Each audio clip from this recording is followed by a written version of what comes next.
student is Chitraksh Sinha. So he is also the first prize winner. He's the big wig. And Chitraksh Sinha has been trained by Miss Anita and Miss Upasna. So let's start with his story. So Chitraksh is in level 6. So you know the beginning of the story, right? The letter. So it's Pog writing a letter to General Pogram, and he's telling him about life on Earth and about how it's so different from life on planet Yazog. So he says, General, life here is extremely different from life on Yazog. For example, Earthlings eliminate waste materials from their bodies in the form of a deep brown substance called excreta. Somehow aliens can't get over the fact that we eliminate substances from our bodies. Alright, so Earthlings eliminate. Eliminate is remove. They remove waste materials from their bodies in the form of a deep brown substance called excreta. Oh, you know this already. I already showed you this picture. So we eliminate this from our body. While being trapped in this human suit, I was forced to do the same. So Pog is extremely upset about the fact that now that he's in a human suit, he's dressed like a human, and now he has to do all the things that humans do. So he said, I was forced to do the same. I was forced to eliminate a deep brown substance from my body called excreta. Ugh! Despite the fact that we accumulate all our bodily waste material. So the Yozogians don't eliminate any of the poop. They accumulate it in their bodies, they collect it in their bodies, they gather it in their bodies, and they utilize it to create more energy. So they don't excrete it. They keep it in their bodies. Humans are also exceedingly fragile. So he says humans are very delicate, they're very weak, while we have robust systems. Robust is strong, healthy, sturdy. He says we have robust systems that enable us to gut down radioactive substances and feel just a tickle in our tummies. Alright, so now let's just imagine that this particular alien that Chitraksh is writing about looks like this. He's extremely robust, he's strong, he's sturdy. Look at him, right? And he's come to Earth and he finds us humans fragile. He thinks we are very delicate. And he says that we can even gut down radioactive substances. Radioactive material is basically material which emits dangerous radiation, like uranium. So he says that we can just gut this down and face and have just a tickle in our tummies. However, humans could be gravely affected by radioactive material. He says humans could be gravely affected. They could be seriously affected by this. Some of them could even die. Now, for those of you who have read the Hulk comic books or watched the movie Hulk, you know there is a character called Bruce Banner. This is Bruce Banner. And when he is subjected to gamma radiation, because of that, he turns into this green color character called Hulk, right? So that is what radioactive substances can do to us. Please don't ever go near a radioactive substance. It's dangerous. It won't turn you into a superhero. That's just a story. However, there is one commendable feature of humans that we Yozogians don't possess. So he said that there is one commendable feature. Commendable is praiseworthy, deserving praise. So there is one feature of humans that Yozogians don't have, and that is emotions. So humans have emotions. And these Yozogians, just look at them. They don't seem to have any emotions, right? So he says that we don't have these emotions like humans, and humans have it's such a commendable design that they have emotions. Some affable humans gave me incredible insight into these emotions. So he said, I met some affable. Affable is amiable, friendly, genial. So I met these friendly humans and they gave me incredible insight. Incredible is wonderful, extremely good. They gave me wonderful insight. Insight is a deep understanding into these emotions. Humans can experience an array of something called feelings. So these Yazogians don't have feelings, whereas humans, as you all know, have feelings. So he says humans can experience an array of feelings, a variety of feelings, such as being elated, or downcast, or terrified, or flabbergasted. So humans can have this array, they can experience this array of emotions. They can feel elated, that is happy, extremely happy, euphoric, or they can be downcast, that's sad, they're miserable, or they can be terrified. Terrified is scared, or flabbergasted. Flabbergasted is shocked. Their faces bend and change shape with these emotions as well. So if you saw my expressions, your face can bend and change shape with these emotions, which it doesn't for the Yazogians. Their faces stay exactly the same no matter what they're feeling, but they don't feel anything. So their faces bend and change shape. For example, their faces leak when they feel glum. So he doesn't know the term tears. He says their faces are leaking when they feel glum, when they feel sad. Their faces leak like this. Alright? He thinks that we are leaking from our face instead of crying. He doesn't understand the concept of tears. Or their eyes bulge out of their sockets and their faces turn crimson when they are livid. So their eyes bulge out of their sockets, they pop out of their sockets. That's our socket out here. And our faces turn crimson. Crimson is red when they are livid. When we are angry, that's what happens to us. Again, I'm going to show you a picture.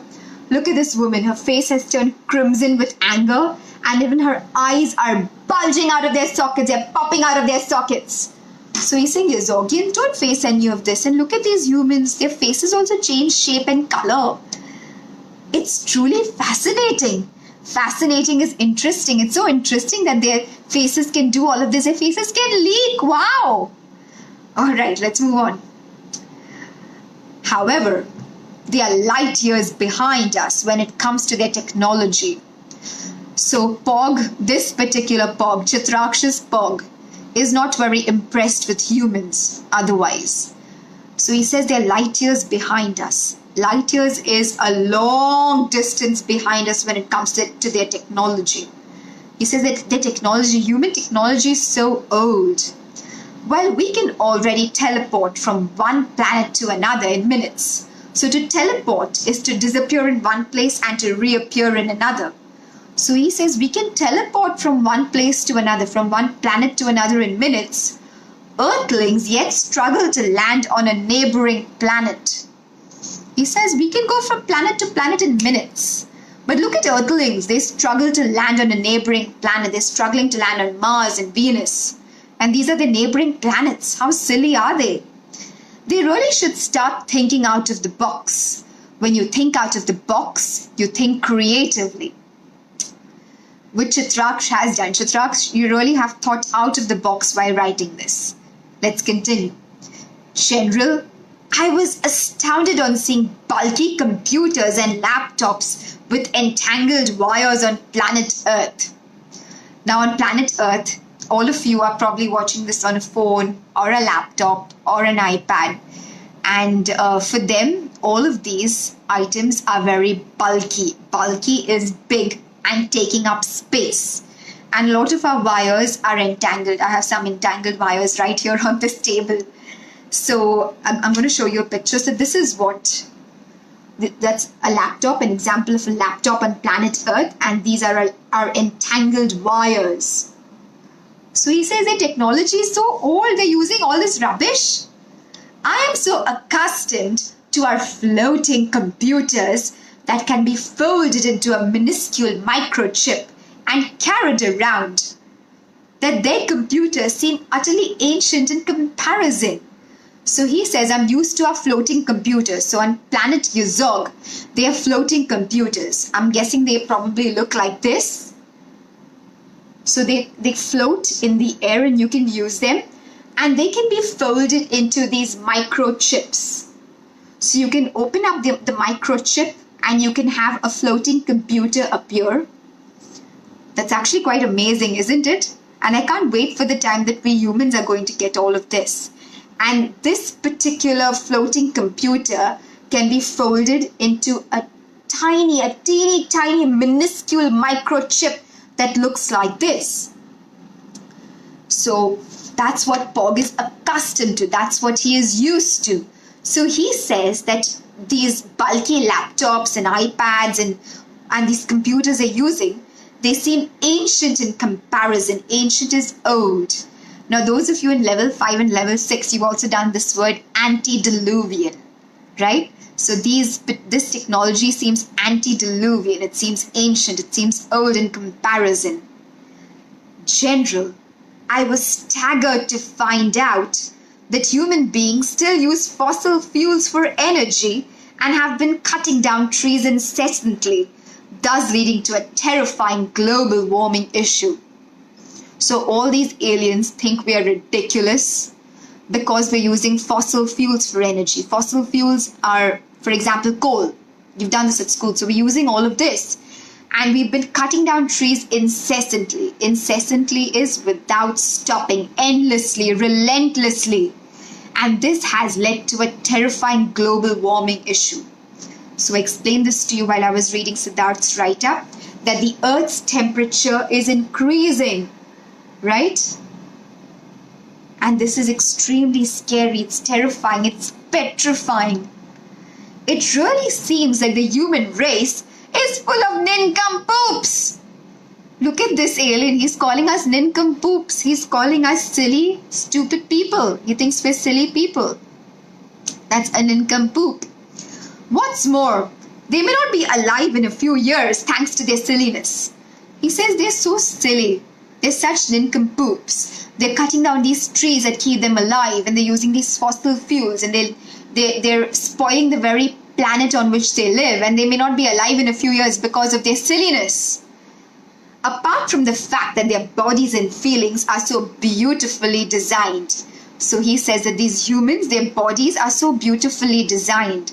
You know, they have such a lovely design when it comes to their hands and their faces and their legs, and also their feelings, that our faces can bend shape and leak and turn crimson and all of that. So he thinks we're beautifully designed, but they are severely lacking when it comes to common sense.